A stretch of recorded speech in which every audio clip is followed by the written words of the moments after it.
Hi అందరికీ. మొదటిగా అయితే అందరికీ నమస్తే. ఈరోజు ఒక విషయం ఇన్స్పిరేషనల్గా ఒక విషయం చెప్పుకుందాము. కొన్ని సమయాలు మనం కానప్పుడు చెడ్డవాళ్ళు చెలరేగిపోతుంటే మంచివాడు మౌనం పాటించక తప్పదంట పెద్దవాళ్ళు చెప్తుంటారు కదా. అలాగే ఒక నాలాంటి వ్యక్తి అనుకుందాం. నాలాంటి వ్యక్తి ఒక చిన్న సైజు బండరాయిని తీసుకెళ్ళి ఒక వ్యక్తికి ఇచ్చారు. ఏమండి, ఇందులో నుండి నాకు ఒక కృష్ణుడి విగ్రహం కావాలి అనేసి అడిగారు. మనం తీసుకెళ్ళి ఇచ్చిన వ్యక్తి ఏంటంటే ఒక శిల్పి అన్నమాట. శిల్పి అంటే శిల్పాలు చెక్కే వ్యక్తి. ఫస్ట్ ఆఫ్ ఆల్ ఆ బండరాయిని ఈయన మొత్తం పరిశీలించి చూసిన తర్వాత ఆయన ఒక డ్రాయింగ్ గీసుకున్నారంట. ఒక పేపర్ మీద డ్రాయింగ్ గీసుకున్నారంట. డ్రాయింగ్ గీసుకున్న తర్వాత ఆయన శిల్పాన్ని చెక్కడం మొదలు పెట్టారంట. శిల్పాన్ని చెక్కడం మొదలు పెడితే ఆయన దృష్టి మొత్తము ఎలా ఉందంటే, ఆయనకి శిల్పం అనేది ఎలా రావాలి అంటే, ఎలా ఆయన కళ్ళు ఆయన మనసు ఎలా డిజైన్ చేసుకున్నాయి శిల్పాన్ని అనే విషయం మీద మాత్రమే కాన్సన్ట్రేషన్ పెట్టి ఆ శిల్పాన్ని చెక్కడం మొదలు పెట్టారంట. చెక్కడం మొదలు పెట్టంగా చెక్కుతూ వెళ్తూ ఉండగా ఆయన అనుకున్న విధంగా శిల్పాన్ని అంటే రెడీ చేశారంట.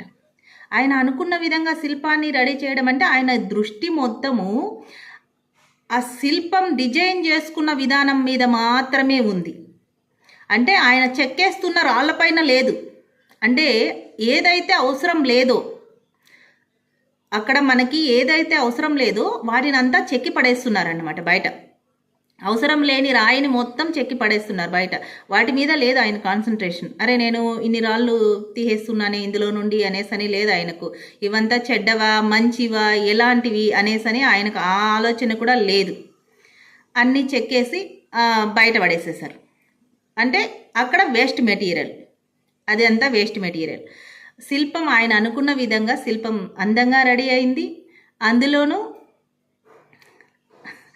ఇంకా దానికి ఒక రూపం వచ్చింది, దానికి ఒక ప్రేమ. అంటే కృష్ణుడి విగ్రహం అంటేనే ప్రేమమూర్తి. ఆయన ఇంకా చెప్పాల్సిన అవసరం లేదు. ఈ ప్రపంచానికి అన్నింటికి ధర్మాన్ని కానీ ప్రేమను కాను దేనినైనా సరే తెలియజేసే మూర్తిభవించిన కృష్ణమూర్తి విగ్రహం అనేది బయట వచ్చేసింది. మీరు గమనించుకోండి ఒక్కసారి. మనం దేనినైనా సాధించాలి, దేనినైనా ఒక విషయంలో ముందుకు వెళ్ళాలి అని అనుకున్నప్పుడు మన దృష్టి, మన ఆలోచన మనం ఎలా డిజైన్ చేసుకున్నామో అలా వెళ్తూ ఉండాలి. మధ్యలో వచ్చే ఈ చెత్తను అన్నింటినీ పట్టించుకోకండి. నేనైతే ఇదే చెప్తున్నాను.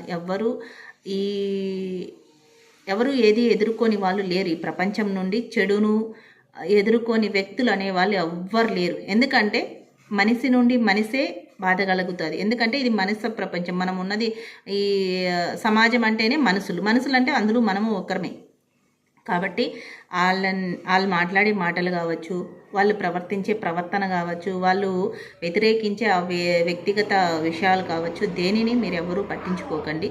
మీ యొక్క దృష్టిని మీరు ఏదైతే డిజైన్ చేసుకున్నారో మీ లైఫ్ అది మంచిదై ఉండాలి. ఆఖరికి నేను చెప్పాను కదా, ఆయన ఏదైతే నిర్ణయించుకొని ఆ దృష్టి ప్రకారం చెక్కారో అది తర్వాత 100 మంది చూసినా 1,00,000 మంది చూసినా ఎంతమంది చూసినా దానికి ఒక గౌరవము, మర్యాద, ప్రేమ అనేది చేకూర్చి పెట్టారనమాట. ఆయన చూడంగానే ఎవరైనా సరే చాలా బాగుంది అంటే ఆయనను నమస్కరించుకునే వాళ్ళు, ఆయనను ప్రేమతో ఇది చేసేవాళ్ళు చాలామంది ఉంటారు కదా.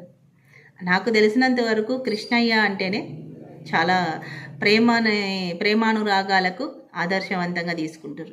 అలాగా ఆ శ్రీకృష్ణ పరమాత్ముడు ధర్మము, నెక్స్ట్ ప్రేమ, అది కూడా ఎలాంటిది, కల్ముషం లేనిది. అంతే.